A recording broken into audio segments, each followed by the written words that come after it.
girl walked with so much confidence. She climbed onto the stage in front of the crowd of people and she was like, "Excuse me, guys, excuse me. Please, I want to share the gospel with you. Please, everybody, can I have your attention? I want to share the gospel." And I was like,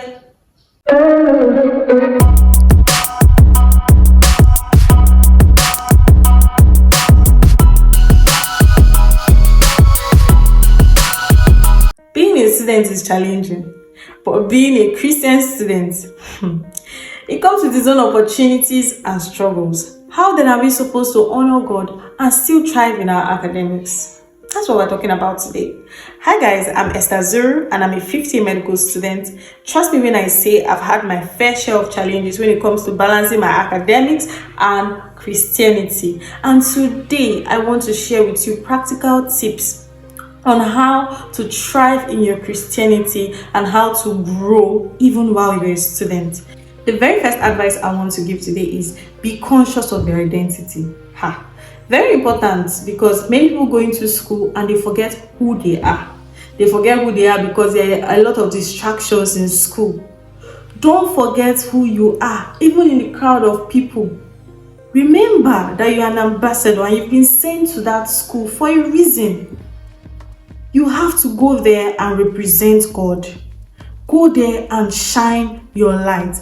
There's this story that always stands out to me. I had just transferred to a new medical school and I was still trying to get used to the environment and the people around. So I remember that this was our first class and we're in a very big hall, not the usual class. We're having that class in the auditorium. I didn't really know anybody. I wasn't really friends with anybody yet. I was still trying to know what was going on in school and who was who. So that day, we're having this class in a very big auditorium and I was just seated about getting ready to write, even the lecturer comes and all of that. So we're waiting for the lecturer. The lecturer hadn't arrived. And I saw this girl. I had seen her earlier that day when I got to school. Before I entered the auditorium, I had seen her around. So I just pushed. I did not really think much about it. So when we went to the hall, I saw her. She stood up from the back and she was not sitting far from me. So I saw her when she stood up. I thought she was leaving the hall to do something. But this girl walked with so much confidence. By the way, this is a very slim girl I'm talking about. Back then, she wasn't my friend, but right now we are really good friends. So this girl, she walked with so much confidence. She's very slim, walked with so much confidence, passed through the crowd of people who were much in the hall. This girl passed through the crowd of people, climbed onto the big stage, and she was like, "Excuse me, guys, excuse me. Please, I want to share the gospel with you. Please, everybody, can I have your attention? I want to share the gospel." And I was like, is she serious? What confidence! In front of this crowd of people, this girl walked up to the stage and she said what she had to say and she left the stage. I can remember that when she was still talking, the lecturer walked in, but I think he gave her a signal that she should round up or something like that. And she talked with so much confidence and she came down from that stage. I had goosebumps. I had goosebumps from my body and I was like, what? This girl is not afraid to share the gospel of God in front of this crowd of people. If you see her, you will not believe she's the kind of person that has this confidence. If you see this girl I'm talking about. But oh my God, she spoke with grace, with confidence, and she said what she had to say. Anybody that did not like it, and she left. And what that just spoke to me was that, Esther, you cannot afford to hide your light in this school. You must shine your light. Because before then, I'd already planned that, okay, this is a new environment. I just want to be low-key. I don't want anybody to really disturb me. I don't want to disturb anybody. I just want to be on my own. But when I saw this girl, I was like, you know what? I'm not hiding my lights. I'm no more hiding my light. If this girl can do this, I'm also going to say what I have to say and leave it there. Whoever wants to hear it will hear it. Whoever doesn't want it will not want it. So basically, I started to embrace my identity more. And honestly, it is one of the best decisions I ever made. Don't be ashamed. Don't be ashamed of who you are. It is who you are. It is what you believe. Remember and be conscious of it. Don't get carried away. Don't let people influence you with their own lifestyles. Instead, be the one influencing people with your lifestyle. So that's my very first advice for you. The second advice is similar to the first advice. Establish your identity. It is very important. Just like I said, that girl did not hide. She did not stay in the crowd and say, okay, I'm too scared to do this. She let the world know what she was about. Many people stop at being conscious. You can be conscious of your identity and no one else knows what you're really about. She gets. So after being conscious of it, the next thing is establish it. Let the world know what you're about. Don't try to hide. She gets me. One of the advantages of establishing your identity is that the tendency for you to fall becomes less because now you've told the world what you're about. Just imagine that you told everybody you're a Christian and now you're living in the same environment with these same people that you told you're a Christian. Even the days that the devil wants to shake your head for you to do something stupid, you remember that, I already have an identity. These people already know me as a Christian. I cannot mess up. Do you understand? I cannot mess up because I've already told the world about Jesus and I cannot disgrace him. So even when that temptation comes, it limits some things. Except you want to go far away and hide. But in that environment, it actually limits the things that you can do that are not godly.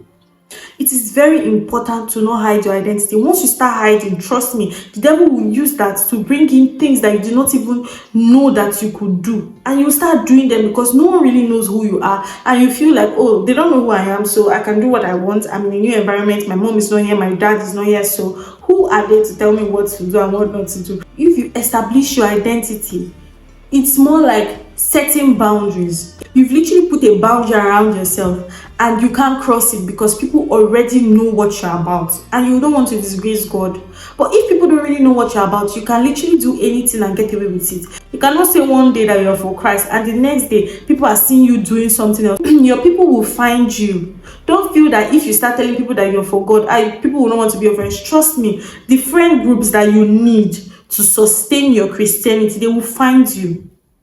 If you start telling people you're a Christian and you notice that people are not wanting to come around you, then trust me, those people were not even supposed to be for you in the first place. Those people were not supposed to be your friends in the first place. When you establish your identity, your tribe will find you. Don't feel that God does not have men. Even in the Bible those days, Elijah was telling God that he's the only one left, that he cannot do it again and all of that.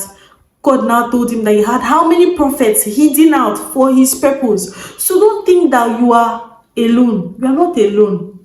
Even in that school, don't think that you are the only one that loves God. Once you start to be a voice for God, God will start to bring people that are like you towards you. The next advice I'll give you is to build a good friend group. Don't be too fast to just accept anybody into your life as your friend. If you're new in this school, good and fine. This is even the perfect opportunity to be picky.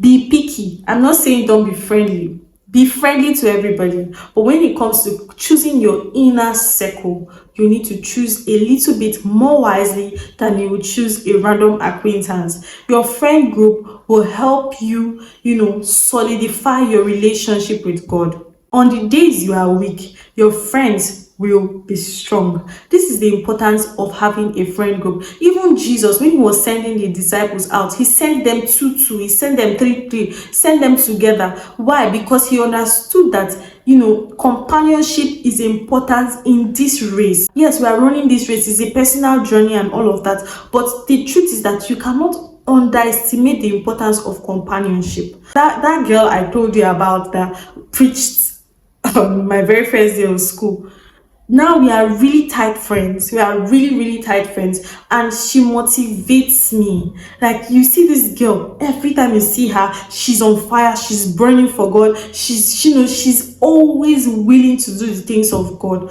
Always yearning for more and more of God. And whenever I'm weak and I look at her life, I'm so inspired. I'm so inspired because I can see the possibilities that there are in Christ Jesus. I know she may not say it every time, but I also know in one way or the other, I may have motivated her even without me knowing, just by living out the life that Christ has called me to live. So it's important to have somebody that, holds your hand up on your weekdays. It's important to have someone that you can look at and say, okay, yes, if this person is standing, I can stand.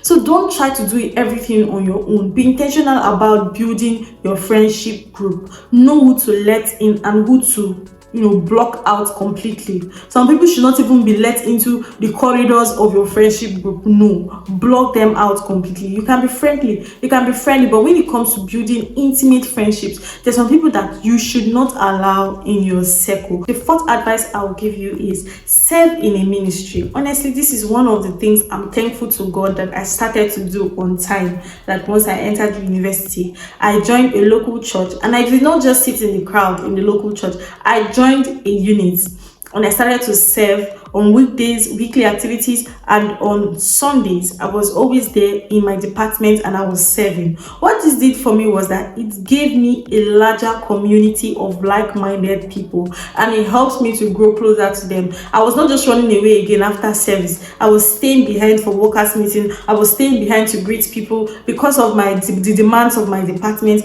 I got to meet a larger crowd of like-minded people, and I started to feel like I had a family. So when I was weak, I had more people to rely on. I had friends in church. I had people that thought like me. So it became easier to run the Christian race because I was surrounded by people that loved me, by people that valued me and my opinions and my views, because we had the same views.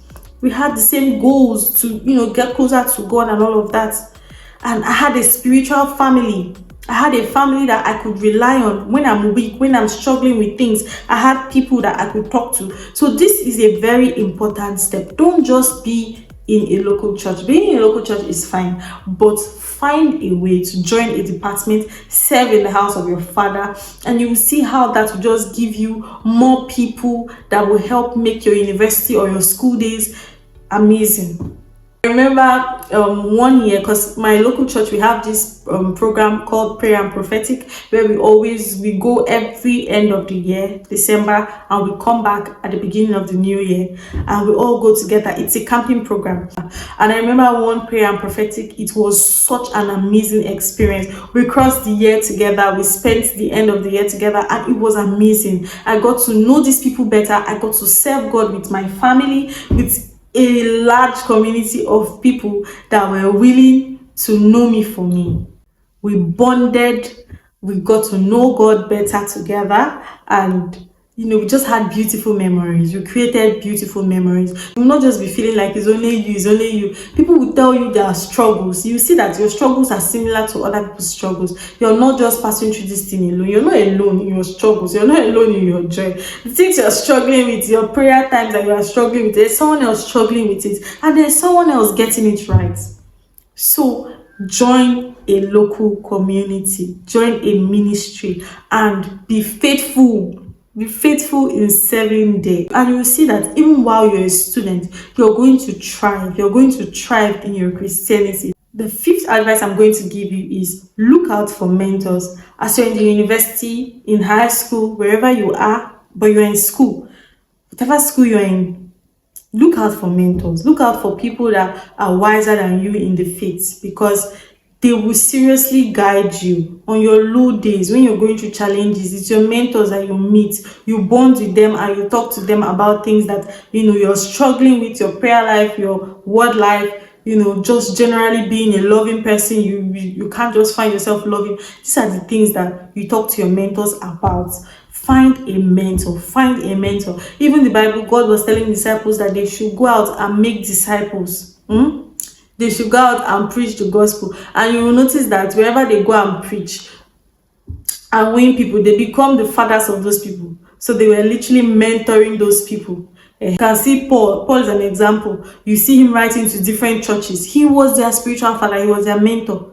Okay? He was the one always sending instructions. Do this, do that. Repent from this, repent from that. He was their mentor and spiritual father. So find a mentor. Mentorship is important. You can see how Paul mentored so many people. It's not just Paul, the disciples. They mentored so many people in different parts of the world. Find a mentor that you can listen to, because mentorship is not the one you now say someone is your mentor. When they now talk to you, you cannot even take correction. Find someone you can listen to, someone that speaks to your spirit, and you know that you can submit to this person. Because mentors, there will be times that they will shout at you. There will be times they will correct you about certain things. Find someone you can listen to. it will guide you and to strengthen your Christian faith. I'm sure that once you start doing these things, even in the business of school activities and all of that, you will still be able to thrive. Thank you for watching this video. I hope it blessed you. Please check out my other videos. Like, subscribe, and share this video with others that you feel will need it. God bless you. Have a wonderful day. I love you all. Bye.